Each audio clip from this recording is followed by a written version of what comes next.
და ჩვეულებისამებრ ისევ მთელი მსოფლიოს ყურადღება მთელი მსოფლიოს მიმყრობილი არის პუტინისა და ტრამპის სატელეფონო საუბრისადმი, თუმცა ჩვენ საბოლოოდ მე ვფიქრობ მაინც ვერ შევიტყობთ რაზე ისაუბრეს კონკრეტულად და დაზუსტებით არ გვეცოდინება რაზე ისაუბრეს მხარეებმა მიუხედავად ოფიციალური განცხადებებისა. ჯერჯერობით მხოლოდ ის ვიცით რომ ორივე მხარე არის კმაყოფილი ამ საუბრით, შემდეგ ტრამპი ესაუბრა ზელენსკის და ტრამპიც ასევე კმაყოფილი არის ზელენსკისთან საუბრით, თუმცა ჩვენ არ ვიცით რამდენად კმაყოფილი არის ზელენსკი, ან უკრაინის ხელისუფლება, ან დანარჩენი სახელმწიფოები, ალბათ ან ხალხები, რომელთა შესახებაც შეიძლება ისაუბრეს ტრამპმა და პუტინმა და საინტერესო ჩემი აზრით კონფიგურაცია ყალიბდება. ერთი მხრივ არის სიტუაციური, მოკავშირეებს ვერ დავარქმე, მაგრამ ყოველ შემთხვევაში პარტნიორები, რომლებიც მოლაპარაკებას აწარმოებენ, ეს არის რუსეთი და ამერიკის შეერთებული შტატები და სადღაც იქვე სიახლოვეს ტრიალებს ჩინეთიც და მეორე მხრივ დიდი ბრიტანეთი, კანადა,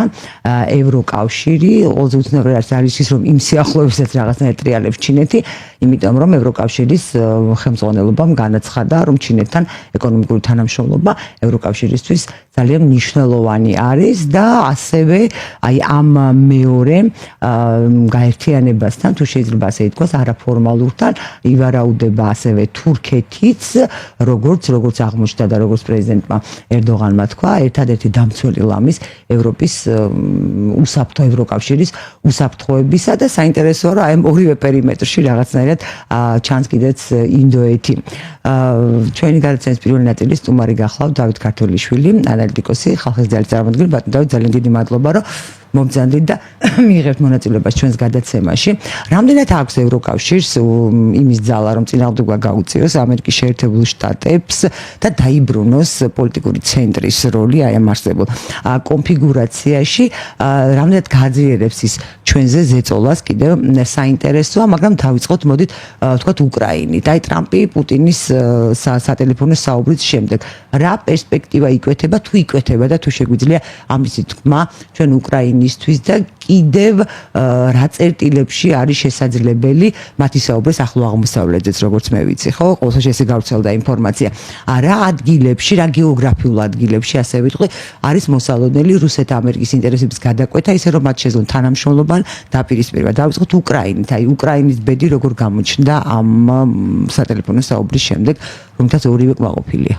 მოგესალმებით ქალბატონო ნინო, მივესალმებით ჩვენს მსმენელს, მაყურებელს. ძალიან მნიშვნელოვანი სატელეფონო საუბარი შედგა, რომელსაც ელოდებოდა მთელი მსოფლიო ალბათ.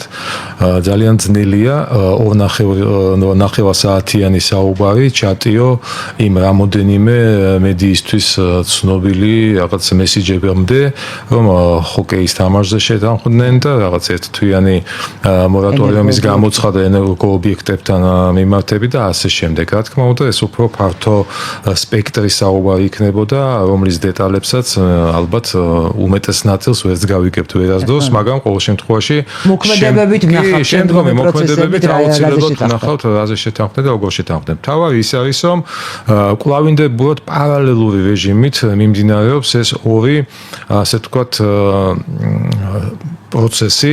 პირველი არის ვაშინგტონისა და მოსკოვის ფაქტიურად პირდაპირი კონტაქტები, სხვადასხვა კონფერენციები, სამიტები, სატელეფონო საუბრების სახით და მეორეა ეგრეთ წოდებული ანტიტრამპისტური კოალიცია, რომელმაც ორი სამიტი უკვე ჩაატარა უკრაინის საკითხთან დაკავშირებით. პირველი ჩატარდა ლონდონში 2 მარტს, სადაც აზრათაც არ მოსული არავის, თქვათ მოსკოვის აზრი გაეგო, როგორც ამ კონფლიქტის ერთ-ერთი მთავარი მოთამაშის.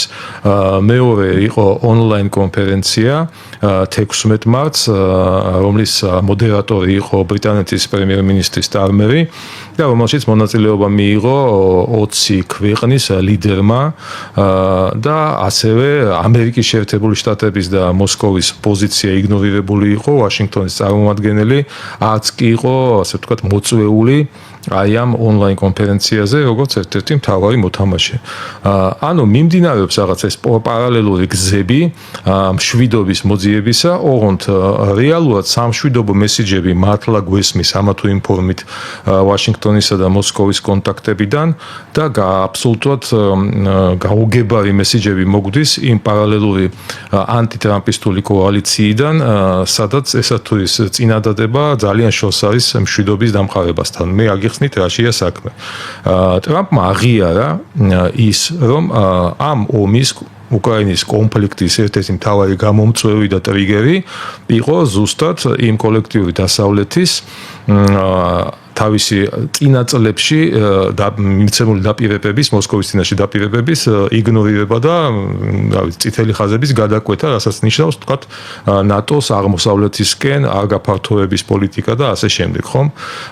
ვერ გაიგო უკრაინამ და იმ მარიონეტულმა ხელისუფლებამ, რომელსაც პირდაპირ Deep State-ი მართავს, რომ მოსკოვისთვის ეს იქნებოდა ზუსტად დიახ, იმ წითელი ხაზების გადაკვეთა, რომელსაც ის არ აპატიებდა არავის და მოსკოვმა როგორც ჩვენ შევიტყვეთ 3 წლის წინ არც აპატია. ამიტომ, როდესაც ამ სამიტზე 2 და 16 მარტის სამიტზე კვლავ გაჟღერდა ის წინადადება, რომ მაგალითად ბრიტანეთი, გერმანია თუ საფრანგეთი, ავსტრალიაც მიუერთდა ამ წინადადებას, მზად არიან თავისი შეიარაღებული ძალები განათავსონ უკრაინაში, როგორც ერთგვარი, თქვათ, რაღაც უსაფრთხოების გარანტი. მანამდე სერგეი ლავროვმა, რუსეთის საგარეო საქმეთა მინისტრმა პირდაპირ თქვა, რომ რუსეთი არც ამას არ დაუშვებს.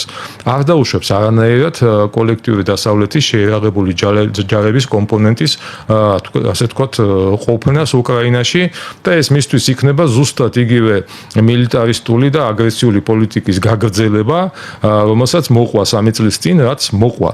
ამიტომ, როდესაც ეს პარალელური სამიტი და ეს პარალელური მშვიდობის მყოფელები კვლავ საუბრობენ იმაზე, რაც მოსკოვისთვის მიუღებელია, მე ვერ ვხედავ ვერანაირად რაღაც პრაქტიკულ ნაბიჯებს ამ კოალიციის მხრიდან, რომ მათ სურთ უკრაინაში ცეცხლის შეწყვიტონ, სურთ უკრაინელი ხალხისთვის მშვიდობის დამყარება და სურთ იმ სლავებს შორის ის გაუგონარი, ასე თქვათ, სისხლის ზღვის შეწყვეტა, რომელსაც ჩვენ 3 წელია თვალს ვადევნებთ. მაგრამ რაღაც ხო სურთ? მათ სურთ ომის გაგრძელება. რატომ? აი რას მოუტანს მათ ეს ბოლო უკრაინელამდე, ანუ ბოლო უკრაინელი არის ინსტრუმენტი. მიზანი არის სხვა. მიზანი არის რუსეთის დასუსტება, რუსეთში არსებული რეჟიმის შეცვლა, რუსეთის ფრაგმენტაცია და რუსეთის აი ამ წიაღისეულის უდიდესი, ასე ვთქვათ, საბადოებამდე მისვლა და დაბატონება იმ ყველაფრის, რაც საშუალებას მისცემს რუსეთის დასუსტების და დასავლეთის გაძლიერების. ეს ამოცანა ხომ არ შესრულებულა. დღეს Deep State-ისთვის ხომ ომის გაჩერება ნიშნავს იმას, რომ ყველაფერი წყალში ჩაეყარა და ეს ყველაფერი განა 3 წლის წინ დაიწყო. ჩვენ გვახსოვს ძალიან კარგად, რომ 2000 პირველ 2 წლებში გაჟღერდა პირველად აი ეს იდეა რუსეთის გარშემო ეგრეთ წოდებული დემოკრატიის სარტყელის შექმნისა, ხომ? რომელშიც დაიწყო თვითონ აღჯობის პროგრამა. კი ბატონო, კი, როდესაც აქ დაიწყეს, ასე ვთქვათ, ბალტიისპირეთის ქვეყნებით და ნუ გააგრძელეს საზღვასო გაუყვეთ სამხრეთ კავკასიამდეც მიაღწიეს და ჩვენი დემოკრატიის ეგრეთ წოდებული შუქურა სააკაშვილი იყო, ასე ვთქვათ, მთავარი მოთამაშე აი ამ სარტყელში ამიერკავკასიის მხრიდან, ხომ? და შეეწირა ამას 9 წლიანი ჩვენი აი ამ გაუგონარი ექსპერიმენტებისა საკუთარ თავზე დაგვირგვინდა ეს 2008 წლის ქვეყნის ნაწილობრივი ოკუპაციით და ასე შემდეგ. ყველაფერი მზადდებოდა იმისთვის, რომ ეს დემოკრატიის სარტყელი ადრე თუ გვიან გადავიდოდა თავის ყველაზე მწვავე ფაზაში, ხომ? სამხედრო ფაზაში, სადაც უკრაინა იქნებოდა თუ საქართველო იქნებოდა თუ მთლიანად აფეთქებული სამხრეთ კავკასია, მაგრამ მეორე, მესამე ფრონტი გაიხსნებოდა სწორედ რომ რუსეთის წინააღმდეგ. აქეთკენ მიდიოდა ყველაფერი. იგივე 2022 წელს ხომ ევგენი პრიგოჟინის, ასე ვთქვათ, აი ეს ბლიცკრიგი მოსკოვზე, ხომ? ესეც ხომ იმ თამაშის ნაწილი იყო, რომელსაც უნდა მიეყვანა შიდა გადატრიალებამდე კრემლში და რომელიც ნუ ვერ დააგვირგვინეს იმ ძალებმა, რომლებაც ეს ყველაფერი დაგეგმეს და ყოველ შემთხვევაში იმის თქმა მინდა, რომ Deep State-ისთვის ეხლა ომის დასრულება მშვიდობით ეს ნიშნავს წაგებას, ეს ნიშნავს თავისი აი მრავალწლიანი გეგმის განუხორციელებლობას, ხო? მაშინ რისთვის იყო ეს ყველაფერი? რისთვის იყო ეს თითქმის 25 წლიანი სამზადისი იმისთვის, რომ საბოლოო დარტყმა მიეყენებინათ კრემლისთვის, პუტინის რეჟიმისთვის და რუსეთისთვის, ხო? ამიტომ რა თქმა უნდა აკეთებენ ყველაფერს, რათა ეს ომი არ დასრულდეს. ამ ეტაპზე არ დასრულდეს. ამას ხვდება ტრამპი, იმდენად ხვდება, რომ ის პირდაპირ აცხადებს, რომ ამერიკის შეერთებული შტატები აი ამ გეგმებიდან, ამ გეგმის მილიტარისტული კომპონენტიდან უბრალოდ გამოდის იმ ფინანსური დახმარების შეწყვეტით, იმ შეიარაღების მიწოდების შეწყვეტით გამოდის და სთავაზობს. იცით რა არის? ეს არის პოლიტიკური, ასე ვთქვათ, თამაში, როდესაც პუტინთან სატელეფონო საუბრის წინ რაღაცა ხომ უნდა გქონდეს ჯიბეში, ხო, რაღაცა კოზირი, ტუსკოზირიან ჯოკერი, ხო, რაღაცა ხო უნდა დათმონ. ეს არის პოლიტიკური ვაჭრობის საგანი და მეტი არაფერი. მთავარი მესიჯები, რაც ტრამპმა გააჟღერა ღიად, ხომ, მას სურს ამ ომის დასრულება, მას არ სურს, რომ ეს ომი გადაიზარდოს მესამე მსოფლიო დაპირისპირებაში მსოფლიო ომში და მას რა თქმა უნდა ასურს, რომ ამ ომმა შეიძინოს ბირთვული შეტაკების და რაღაც კომპონენტი შემოვიდეს არა დაპირისპირებაში. და მან თქვა, რომ კი ბატონო, ეს არის თქვენი პრობლემა, პატივცემულო ევროკავშირო, აიღეთ თქვენ თავზე, შექმნით რაღაცა ფონდი, გაჟღერდა კიდეც ამ ფონდის დაახლოებითი, ასე ვთქვათ, მოცულობა 800 მილიარდი ევროს მოცულობის და აი აქედან გაუწიეთ შემდგომი დახმარება, თქვენ თუ ამის გაკეთება გსურთ, სამხედრო იქნება და ჰუმანიტარული კომპონენტი, თქვენ დაეხმარეთ უკრაინას და გააკეთეთ ის თქვენ თვითონ, ვისი გაკეთება მე არ მსურს. აქ ძალიან საინტერესოა ტრამპის ეს მიდგომა ჩემთვის ორმხრივი მოსაზრების გამო. ევროკავშირი, ბრიუსელი, დღევანდელი ევრობიუროკრატია, ხომ? ტრამპისთვის ცალსახად არის იმ deep state-ის ერთ-ერთი ფორპოსტი, რომელიც ძლიერია, გასაგებია ერთი deep state-ის თქვა დასუსტება თვითონ ამერიკის შეერთებული შტატების ტერიტორიაზე და მისი პოზიციებიდან და მეორეა ამ deep state-ის არსებული მძლავრი პოზიციები ლონდონში, ბრიუსელში, რომლის დასუსტება ასევე შედის ტრამპის, ასე ვთქვათ, გეგმებში. ამიტომ ის თავს არიდებს ამ deep state-ის წარმომადგენლებთან პირდაპირ კონტაქტებს, ხომ? ის დღემდე არ შეხვედრია ევროკომისიის პრეზიდენტ ურსულა ფონ დერ ლაიენს და თავის პოლიტიკას ევროპასთან ალაგებს ისეთ პოლიტიკურ რეჟიმებთან და სახელმწიფოებთან პირდაპირ კონტაქტების დამყარებაზე, როგორც არის სიტყვაზე ვამბობ უნგრეთი, სლოვაკეთი და ასე შემდეგ, ხომ? ანუ ის ადამიანები, ის ლიდერები, ევროპელები, რომლებიც იზიარებენ ტრამპის მიდგომას, მათ შორის უკრაინის ომთან მიმართებით. ამიტომ ტრამპმა მისცა გასაქანი ამ პროცესებს, რომლებმაც შეიძლება ევროკავშირში შემავალ ქვეყნებში ორმაგი პროცესები გამოიწვიონ, ხომ? პირველი ადგილობრივი საზოგადოებების და ოპოზიციური პოლიტიკური ელიტების, ასე ვთქვათ, მკვეთრი უარყოფა ამ ყველაფრის, რომლებიც ხედავენ, რომ დღეს მათი ქვეყნები ამ ომის გამო უკვე იმყოფებიან ძალიან მძიმე ეკონომიკურ მდგომარეობაში და ამ ომის გაგრძელება პირდაპირ რისკის ქვეშ აყენებს იმ მშვიდობას, რომელიც ჯერ კიდევ ევროპელებს უჭირავთ და არ მიყავთ ეს მშვიდობა რუსეთთან პირდაპირ შეტაკების, ასე ვთქვათ, ფორმატში, ხო? ფორმატში. იმიტომ ეს იქნება დამღუპველი ევროკავშირისთვის უკვე არამხოლოდ პოლიტიკურად თუ ეკონომიკურად, სამხედრო თვალსაზრისითაც კი. ნურავის ეპატარავება რუსეთი და მისი შეიარაღებული ძალები, რომლებმაც ამ უკანასკნელ 3 წელიწადში ისეთი პრაქტიკა მიიღეს საბრძოლო მოქმედებების, რა პრაქტიკაც ევროპას არ ქონია, არც უკანასკნელი. ჯერჯერობით მე მგონი მსოფლიოს არც ერთ ხო, და ამიტომ რა თქმა უნდა, თუ მზაობა ამ deep state-ის, ბრიუსელის deep state-ის მზაობა იქნება მილიტარისტული, ეს აუცილებლად გამოიწვევს მთელ ტალღას, აი ამ საპროტესტო ტალღას თვითონ ამ ქვეყნებში, რომლებიც დღეს ევროკავშირში შედიან და ეს კიდევ მოიყვანს აუცილებლად ქვეყნის სათავეში, ამა თუ იმ ქვეყნის სათავეში, ზუსტად იმ ძალებს, იმ პრაგმატულ კონსერვატიულ ძალებს, რომლებიც ჩაანაცვლებენ იმ ლიბერალურ პოლიტიკურ ელიტებს, რომლებთანაც ტრამპი მეგობრობას არაპირებს და ამას ღიათაც აცხადებს. ან მეორე, ყველაზე ცუდი ვარიანტი ღმერთმა აშოროს იწვევს ევროკავშირსაც და რუსეთსაც მათ შორის, ხო? თუ კი მიიყვანენ აი ამ პროვოცირების გზით, რუსეთის პროვოცირების გზით, აი ამ პირდაპირ შეტაკებამდე.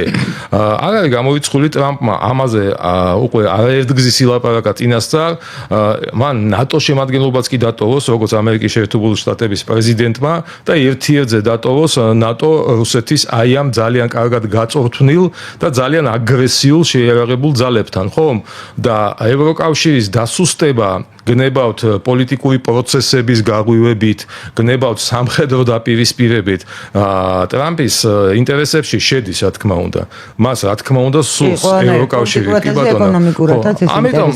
ამიტომ აი ეს ყველაფერი იკითხება, ტრამპის ძირითადი გეგმები იკითხება, მათ შორის რუსეთის პრეზიდენტთან თავისი კონტაქტების დროს და ეს არის უგუნურობა კიდევ ერთი რაღაც ხაზი უნდა გაუსვა იმას, რომ თითქოს ამ ყველაფერში ვიღაცა ხედავს ტრამპის პუტინის ზეგავლენის ქვეშ მოხვედრას. ეს არის სისულე და ტრამპი იმდენად პრაგმატიკოსია.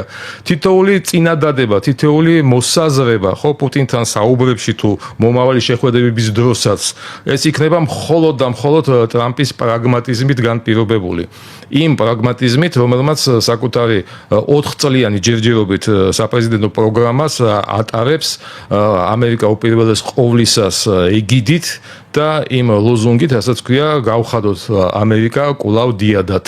ამიტომ აქ ვერც ერთი პოლიტიკოსის ზეგავლენის ქვეშ ვერ მოხვდება ტრამპი, პირიქით თუ არ მოახდენს თავის ზეგავლენას ამა თუ იმ პოლიტიკოსზე. აი თქვენ ბრძანეთ, რომ პრინცი ტრამპს არ უნდაო, ერთ-ერთი რამ რაც მას არ უნდა, რომ ბირთვული კომპონენტი შემოვიდეს ამ დაპირისპირებაში. აქ ბუნებრივად და ლოგიკურად იბადება კითხვა. Deep State იქნება თუ რასაც დავარქმევთ, თუ ეს იქნება თქვა ბრიტანეთის ევროკავშირის კავშირი, არ აქვს მნიშვნელობა. მათთვის ისინი ვერ იაზრებენ იმას, რომ ბირთვული კომპონენტი შეიძლება შემოვიდეს, იმიტომ ეს ბირთვული კომპონენტი ისეთი რამაა, რომ რომელ მხარესაც არ უნდა იყო პოლიტიკურად, ეს მაინც მოხდება. და ანუ დაგაზარალებს ამას გულისხმობ. აი ამ შემთხვევაში მათი мотиваცია რა არის? თქვენ როგორ ხსნით, რისი იმედი აქვთ, თქვათ უკრაინა გასაგებია ხო უკრაინის პოტენციალს ბოლომდე გამოიყენებენ იმისთვის, რომ დაასუსტონ რუსეთი და შემდეგ მის დაშლას შეუწყონ ხელი. ვთქვათ ეს არ გამდის, შემდეგ თვითონ აპირებენ იომონ მოსახლეობით, რომელიც ძალიან კომფორტს არის მიჩვეული ერთ მხრივ და მეორე მხრივ მიგრაციის ძალიან დიდი ხარისხია და ტერორიზმის საფრთხე და ბოზაბოს სახალიფოს მებრძოლები და ჩვენ ხედავთ ეხლა რა ხდება სირიაში, ბოთ ეს არ არის ეხლა ამჯერად ჩვენ მეორე ნაწილში ვისაუბროთ მეორე სტუმართან ამ თემაზე. სახალიფოს მებრძოლები არცად არ გამქრალან, არც ტერორისტები არ გამქრალან და ეს შიდა საფრთხე აქვს ევროკავშირს, ევროპის ქვეყნებს როგორც ქონდა. რა არის მათი ზურგი, რისი იმედით იქცევიან მაშინ ასე? მე არ მესმის.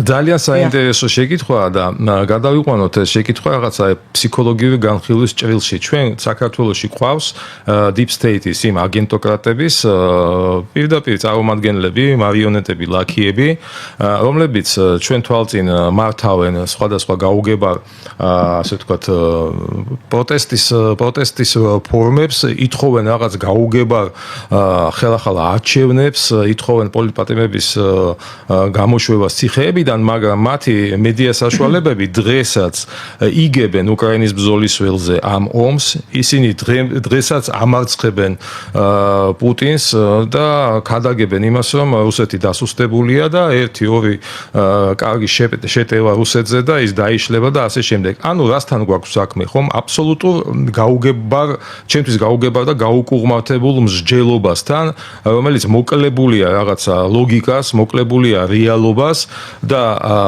მათი აგენტოკრატები, ხომ, რომლებიც ბრიუსელში იმყოფებიან თუ ლონდონში იმყოფებიან, არ ამგონია რამეთი ჩამოუვარდებოდნენ აი ამ თავის გამოზრდილ, ასე ვთქვათ, გონებრივ მონაცემს. კი ბატონო, იმიტომ რომ სხვანაირი ვერ იაზრებენ. ვერ იაზრებენ აბსოლუტურად. თქვენ წარმოიდგინეთ, ეს ხომ ესია, რასაც მე ვიძახი, ხომ?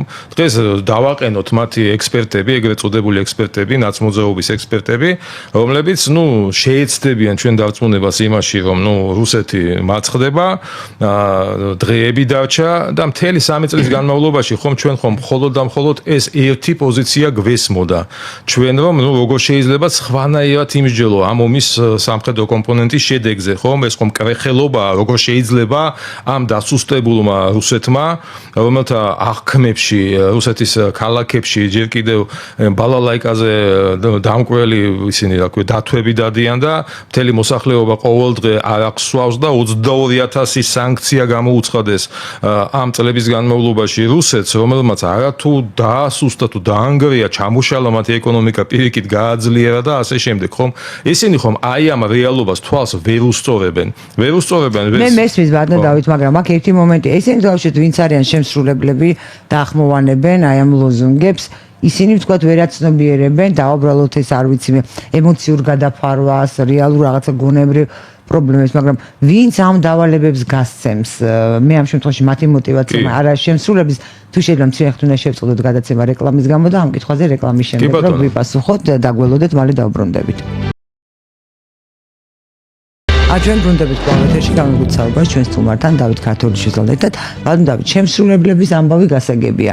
დამკვეთების ამბავია გაუგებარი, არ მგონია მათ რაღაც გონებრივი პრობლემები ჰქონდეთ. ან ემოციურად მოქმედებდნენ. კი ბატონო, უბრუნდები იმას, რომ 20-25 წლის წინ ეს ზეამოცანა რუსეთის ფრაგმენტაციის, რუსეთის დამარცხების, რუსეთში რეჟიმის შეცვლის დღის წესრიგში კვლავ არის. უბრალოდ ტრამპის გაპრეზიდენტებამ ხომ როგორც მინიმუმ 4 წლით რაღაცა შეფერხება შეიტანა მათ გეგმებში, ხომ? მათ შორის პატარა საქართველო, მაგრამ საქართველომაც პატარა შეფერხება შეიტანა მათ გეგმებში, იმიტომ რომ ვერა და ვერ მოახდინეს აქ თავისთვის სასურველი ხელისუფლების დაბრუნება, რომელიც ყურმოჭრილი მონა იქნებოდა მათ გლობალურ გეგმებში. მოსახლეობა მათ შეასრულა თავისი. მოსახლეობა მათ, ხო? ჩვენი მოსახლეობა ძალიან დისკომფორტულია, ჩვენი ხალხი მოსახლეობა არ მიყვარს. ჩვენი ხალხი ძალიან დისკომფორტული პარტნიორია და მე ვიხსენებ ხოლმე და მინდა რომ თქვენთანაც ვთქვა ეს ეპიფანცევი არის ეს რუსი პოლიტოლოგი ანდრეი კი ბატონო და ანდრეი ეპიფანცევს აქვს ესეთი წერილი აქვს სტატია ანალიტიკური და ქართველებზე და ის ამბობს რომ ქართველებს ახასიათებთ მიმიკრიაო წერს ის ანუ ყველა დამპყრობელი რომელიც ამ დამპყრობლებს ემსგავსები იმდენად ემსგავსებია რომ ეს დამპყრობელი შემდეგ დუნდება რომ ესენი მთლიანად დავიმორჩილო მაგრამ როგორც კი ის მოდუნდება და დაიჯერებს რომ ესენი დაიმორჩილოს, იმიტომ მიემსგავსნენ. ესენი მოძებნიან სხვასო. რომელთაც გადააგდებენ იმ ძველსო და შემდეგ იმას დაემსგავსებიან ვითომო გარეგნულად. პირველად წავიკითხე ამ აღშფოთება გამოიწვია. შემდეგ მივხვდი რომ აბსოლუტურ სიმართლეს ამბობდა და ეს აი თვითგადარჩენის ინსტინქტი. შენ არსობრივად კი არ ხდები ისეთი, შენ ემსგავსები, იმიტომ რომ გადარჩე. ამაში არაფერი არ არის. სტრატეგიულ შეცდომაში შეყვავს ჩვენი დამპყრობელი. კი და ამდენად ჩვენ დისკომფორტული ხალხი ვართ და სახელმწიფო ვართ ყველასთვის. სხვათა შორის მიუხედავად იმისა და ეხლაც მე მგონია ის თვისება, ახლაც ეს თვისება გამოვლინდა. ანუ ისიც თქმა მინდა, თუ Deep State-ისთვის ხომ კამალა ხარისი გაიმარჯვებდა ვთქვათ შარშანდელ არჩევნებზე და უფრო შეძლებდნენ რაღაც შემოტევას, მათ შორის საქართველოზე და არ მხოლოდ საქართველოზე, ვთქვათ უნგრეთზე და შეცვლიდნენ იმ უხერხულ პოლიტიკურ ელიტებს, მათთვის ის დღის წესრიგი ხომ რუსეთის დამარცხების, მისი დასუსტების და ფრაგმენტაციის ხო კვლავ აქტუალური იქნებოდა. ეხლა რა მოცემულობა აქვთ? მათ უნდათ თუ არ უნდათ მინიმუმ 4 წელიწადი უნდა გაუძლონ აი ამ ახალ ასე ვთქვათ მოვლენებს, აი ამ დღის ახალ წესრიგს გაუძლონ და ამასობაში მაქსიმალურად გააგრძელონ ის, რასაც ისი დასრულება უკრაინაში მათთვის უბრალოდ დამღუმპველია იმ სტრატეგიული ამოცანიდან გამომდინარე, რომელსაც ვერ მიაღწიეს.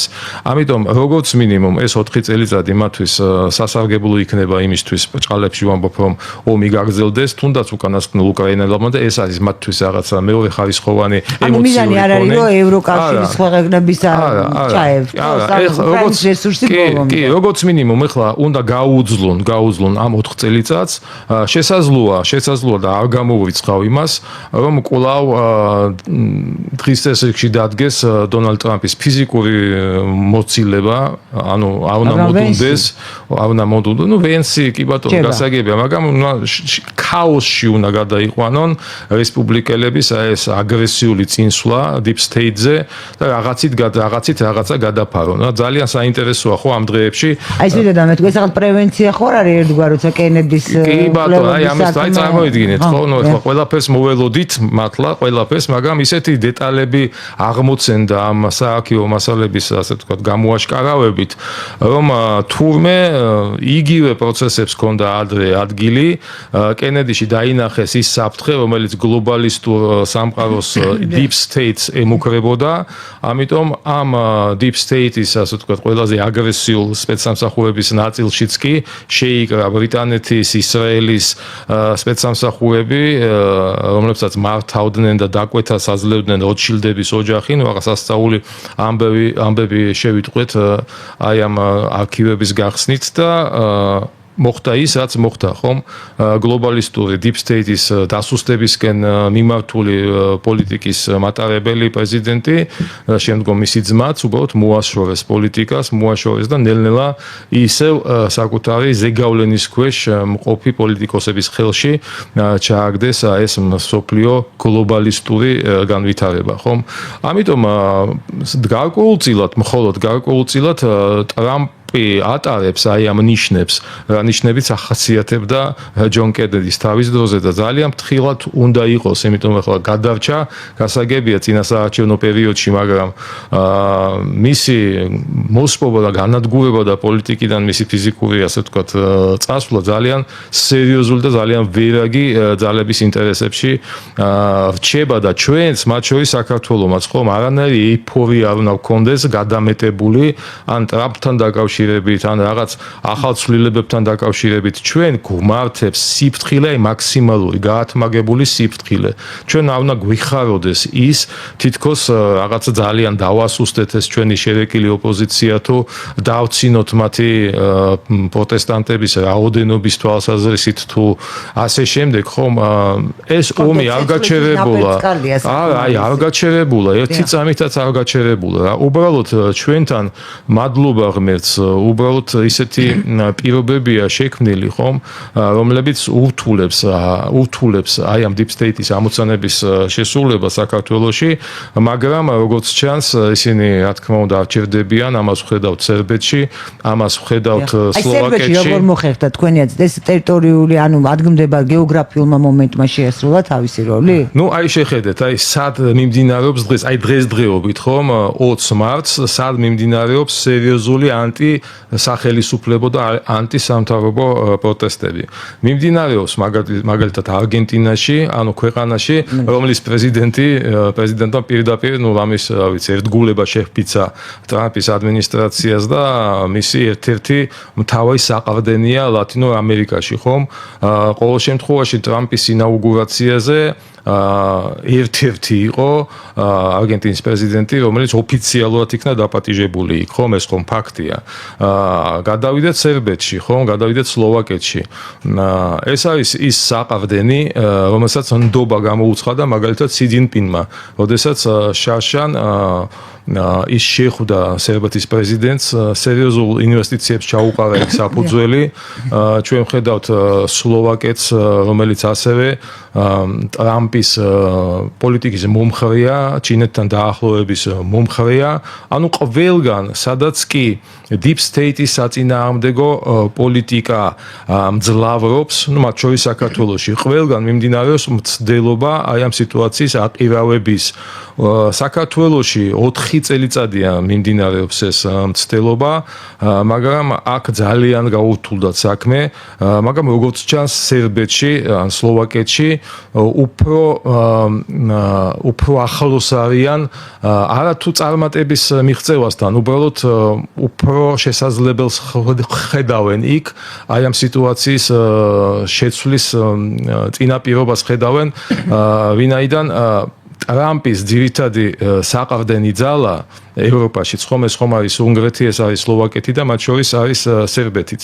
ყველგან, სადაც საფრთხეს ხედავენ აი ამ deep state-ის დასუსტების, ხომ, ევროკავშირის ბრიუსელის დასუსტების, ეს არის ის წერტილები, სადაც ურტყავენ იგივე მეთოდებით, რა მეთოდებითაც 2003 წელს ჩვენთან მოახდინეს სააკაშვილის კლანის დესანტირება და იგივე მეთოდებით ბოლო უკანასკნელი 4 წელიწადი ცდილობენ კვლავ გაემეორებინათ საქართველოში ის რისი განმეორება აქ აღარ შეუძლიათ.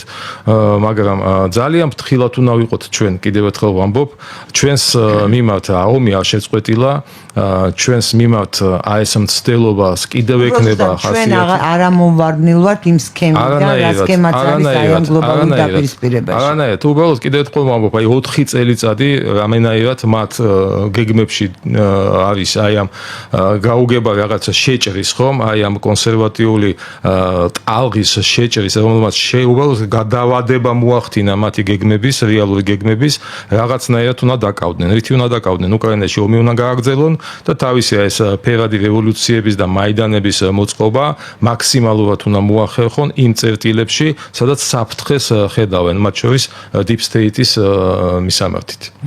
და ჩინეთი რაღაც თითქოს არ ჩანს. ხო, საერთოდ ჩინეთი ძალიან უცნაური სახელმწიფო არის მთელი თავისი ისტორიის განმავლობაში, დიდად ერთმანეთთან ომობდნენ ხოლმე. გარემოები ჩინეთს არ აქვს, რაღაცა შიგნით არჩევდნენ და კიდევ აი ეს არ ქონდა ეს საზღვაო კომპონენტი, ფლოტი არ ყავდა მას და პირიქით იმპერატორი, როგორც ადრე გატაცებული ვიყავი დიდი იმპერიების ისტორიებს უყურებდი ხოლმე Discovery-ზე. და იქიდან შევიტყვე, რომ იმპერატორი, რომელსაც ააშენა ფლოტი, შემდეგმა იმპერატორმა დაწვა ეს ფლოტი. მაგრამ ეხა ეს უკვე აღარ არის ჩინეთის პოლიტიკას არ ახასიათებს, პირიქით ჩინეთი გამოსულია და აი მთლიანად ცდილობს რომ მოიცროს ზღვაც და ხმელეთიც და ოკეანეებიც, რაც არის დედამიწაზე. ის ამ პროცესში თითქოს არის გაყუჩებული. როგორი ანუ გასაგებია რომ ხარე ჩინეთი ვერ იქნება. ვისთან უფრო ხელსაყრელია ჩინეთისთვის თავისი ეკონომიკური და პოლიტიკური და გეოპოლიტიკური ინტერესებიდან გამომდინარე თანამშრომლობა Deep State-თან თუ თქვათ ტრამპის გუნდთან. აი მე მოგიყვებით უბრალოდ ერთ უკანასკნელ მაგალითს. როდესაც ტაივანის დე-ფაქტო ხელისუფლებას პატარა პანიკა მოიცვა ეს ხელისუფლება, როდესაც ბაიდენის ადმინისტრაცია წარსულს ჩაბარდა და მათ უბრალოდ არ იცოდნენ ტრამპი იმავე ტიპის დამხმარე იქნება ტაივანის ასე ვთქვათ აი ამ სეპარატისტული ძალებისა თუ რაღაცა შეიცვლება. როგორც უკრაინის აი ამ მინერალებთან მიმართებით აბსოლუტურად პრაგმატული შემოთავაზება მიიღო ტაივანმა ტრამპისგან, რომელმაც პირდაპირ თქვა, რომ თავის დროზე თქვენ მოპარეთ ამერიკის შეერთებულ შტატებს ძალიან სერიოზული ტექნოლოგიები, რამაც მოგცათ საშუალება აი ამ დე-ფაქტო ეგრეთ წოდებული დამოუკიდებლობის პირობებში იმპერია შეგექმნათ იმ მიკროჩიპების წარმოებისა, რომლითაც ფაქტიურად 80% გიკავიათ მსოფლიო ბაზრის, ხომ? ამას წერტილი დაესმევა, თქვენ თუ გინდათ ჩვენგან მიიღოთ გარანტია თქვენი უსაფრთხოების, ეს უსაფრთხოება ღირს ფული. სუფთა ბიზნეს, პრაგმატული დამოკიდებულება. ამიტომ ერთ-ერთი უმსხვილესი მიკროჩიპების მწარმოებელი კომპანია უკვე განაცხადა მან, რომ 100 მილიარდიანი ინვესტიციით შედის ამერიკის ბაზარზე, ქმნის იქ სამრეწველო, ასე ვთქვათ, ბაზას და იმ მიკროჩიპების წარმოებას უკვე ამერიკის შეერთებულ შტატებში გააგრძელებს. აი, კი ბატონო, ეხლა ნახეთ, ჩუმად არის, აბსოლუტურად ჩუმად არის ჩინეთი და სი ძინპინი, რომელიც რა თქმა უნდა არ ერევა მაგაში, იმიტომ იცის როგორც კი გაკოტრდება ტაივანი, როდესაც ის ეკონომიკურად დაკარგავს ინტერესს მსოფლიო ბაზარზე, მას გადარჩენის სხვა გზა გარდა ჩინეთისა უბრალოდ არ დარჩება რა. ის გადავა ზუსტად იმ ჰონკონგის გზაზე დადგება, იმ ჰონკონგის, რომელთანაც 50 წლიან შუალედურ რაღაც ხელშეკრულებას მოეწერა ხელი, რომელსაც 2059 წელს ვადა გაზდის და აი ეს შუალედური პერიოდი, რადგანაც ჰონკონგს აქვს თავისი რაღაცა ნახევრად სახელმწიფოებრივი ატრიბუტები, როგორც არის პარლამენტი, საკუთარი ვალუტა და ასე შემდეგ, პოლიციური ძალები საკუთარი ასე შემდეგ, 59 წელს ჰონკონგი პირდაპირ შევა ჩინეთის ასე ვთქვათ შემადგენლობაში, როგორც მისი ერთ-ერთი რეგიონი, ერთ-ერთი რაიონი. ტაივანს მე მგონი იგივე მომავალი ელის წინ, ვინაიდან მიკროჩიპების იმპერიას მოწყობილი ტაივანი უკვე არანაირ ინტერესს აღარ წარმოადგენს მსოფლიოსთვის და საკუთარ მოსახლეობასაც კი ვერანაირად საკუთარი ძალებით ვეღარ გაუმკლავდება ვერც ეკონომიკურად და ვერც პოლიტიკურად და ამიტომ ჩინეთი არის ეხლა ჩრდილში, ჩინეთი აკვირდება რას იზავენ მისი ყველაზე სერიოზული კონკურენტები მსოფლიოში და ამავდროულად არ ამგონია ბრიქსის პროექტმა რაღაცა ჩაილუის წყალი დალია. წელს 6-7 ივლისს რიო-დე-ჟანეიროში შედგება მურიგის სამიტი ბრიქსის, სადაც ჩინეთი მე მგონი ახალი რაღაც ინიციატივებით გააუცებს კიდევ მსოფლიოს თუ ივლისამდე რუსეთმაც რაღაც ტრამპთან ერთად მიაღწია სერიოზულ წინსვლას უკრაინულ ფრონტზე, ხომ? აი 6-7 ივლისის სამიტი ბრიქსის იქნება ძალიან სერიოზული და მე ადრეც ვამბობდი და ეხლაც ვიძახი, აი ვოცნებობ იმ დროზე, როდესაც ჩვენ გამოვალთ რაღაც deep state-ის მძევლობიდან ხელისუფლებას გულისხმობ იმ დონეზე მაინც, რომ ამ ბრიქსის სამიტზე მაინც რაღაც დამკვირვებლების დონეზე 1-2 წარმომადგენელი უბრალოდ რომ იმყოფებოდეს საქართველოს მხრიდან, რომ უბრალოდ საქმის სომხეთის აზერბაიჯანის და ხო რაღაც საქმეს არ აქვს ხა ისეთი დავა რუსეთთან თქვა სომხეთის შემთხვევაში. მესმის, მაგრამ იმიტომ თქვი სომხეთი. რუსეთი. აი ამის მტყვეობაშიც არ მინდა ვიყო და ბრიქსი მარტო რუსეთია. ბრიქსში შედის უკვე თუ არ ვცდები იყო 12 ქვეყანა, ხომ? საიდან ყოველი ქვეყანა არის ჩვენთვის ძალიან საინტერესო. მათ შორის რეგიონალური რაღაც განვითარების თვალსაზრისით და როდემდე უნდა ვიყოთ ჩრდილში, აი ამ სოფლიოში განვითარებულ ძალიან მნიშვნელოვანი პროცესებიდან მე არ მესმის. რატო უნდა დავდიოდე მე, თქვა ბაქოში ან ერევანში იმის გასაგებად, რომ რა თქოს ბრიქსის ამა თუ იმ სამიტზე ისეთი, რომელიც მეც მეხება, ხომ, ეკონომიკურად თუ ენერგეტიკულად თუ ასე შემდეგ. ნუ ხელისუფლება ხავს იკავებს ალბათ იმის გამო, რომ შემდეგ შეიძლება გამოიყენოს და კიდევ რაღაცა ახალი პროტესტების ის გახდეს, საფუძველი გახდეს.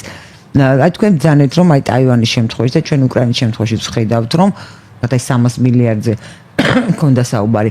ტრამპ შემდეგ თქვა, რომ აი ენერგოობიექტები თუ ჩვენს მასში იქნება მფარველობის ქვეშ, ნუ გასაგებია ხომ მფარველობა რას ნიშნავს, ან ჩვენი საკუთრება რუსეთი ეს საფრთხეობას უზრუნველყოფს უკრაინის ენერგოობიექტების. აი ტაივანის შემთხვევაშიც აქ ფული შემოდის, იმიტომ რომ აი თქვენ მოგვპარეთ. მირიანაშვილი იყო წინა კვირას თუმა და მათ თქვა, რომ აი 6 მილიარდს მოითხოვს თქვა ამერიკის შეერთებული შტატები, რაც ამერიკის მთავრობამ გამოყოს საქართველოსთვის შესაძლებელია ჩვენთან. თუმცა იმას ამბობს, რომ ეს 6 მილიარდი დაიხარჯა იმ სექტორზე, რა სექტორი თავად ტრამპს არ მოწონს. აქ არის სალაპარაკო. კაცმა რომ თქვას არის სალაპარაკო, მაგრამ თქვათ არის ეს შანსი, ამის ალბათობა, რომ ჩვენც მოვთხოვოთ და რა შეიძლება მივცეთ. ესად მე ეჭვება, რომ იქ არის რაღაცა ჩვენი ხელისუფლების აჭრილობა მართლაც რო უწოდებენ და ტრამპის ჯგუფ შორის რაღაცა ამ ტიპის. მე მაგ ასეთი ეჭვი ხა მე ამას ვერ დავადასტურებ, მაგრამ ოფიციალურად თუ შეიძლება მოვთხოვონ 6 მილიარდის კომპენსაცია. არა, ნუ ჯერ ესეთი ის ჩინური წარმოების კალკულატორი მარტო ამერიკელების და ჩვენი ოპოზიციის ხელში არ არის. ჩვენც გვიჭირავს და თავის დროზე ძალიან კოხტად დაუთვალეთ, რომ არანაირი 6 მილიარდი და 4.5 მილიარდზე მივედით, კი ბატონო. 4.5 იყო. არა, საიდანაც 3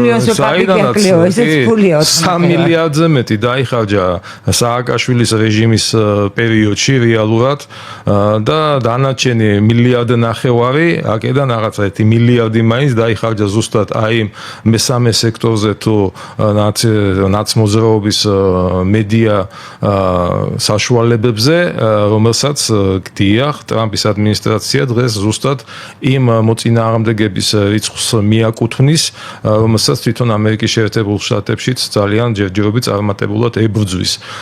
ეს ერთი და მეორე რაც მთავარია კიდევ, ნუ რა ვიცი, დაავიწყდება მართლა არ გვინდა ეხლა ამ თემის ფულში გადაყვანა, მაგრამ საქართველომ თავისი ასე თუ ხარკი გადაიხადა და ზვარაკად შეწირა რა იმ ავღანეთში კოალიციის კი ბატონო ეს უბრალოდ ფულში გასაყვანი სიტუაცია არის კი ბატონო იმიტომ არ მიხსენებია მეც რომ ეს ფულით არიზო ამიტომ არ ამგონია თქვენ რაღაცა ვალები მოითხოვოს ჩვენგან ვით პროცენტით გადასახდეთ ხო იქ ლაპარაკი იყო მან თქვა რომ ვთქვათ აი ჩვენი მიწისქვეშა სიმდიდრეები და თუ მე არ ვიცი მაინც ვის მეაქი ჩემი მიწისქვეშა სიმდიდრეები წაიღოს ჩემს უსაფრთხოებაში ვერც ამაში ვერ ხედავ სიმართლე გითხრათ მე და აი ჩვენ აი რამდენად არის მოსალოდნელი კი რუდი შილვებელოდოთ აი ამ არ ვიცი რა დავარქვა ამას გადატვირთვა ძალიან ხმამაღალი სიტყვა ჩვენი ზომის სახელმწიფოსთვის და ამერიკის შეერთებულ შტატებთან ურთიერთობის გათვალისწინებით მაგრამ აი საელჩის პრობლემა გქონდა ჩვენ აი კომუნიკაციის პრობლემაც იყო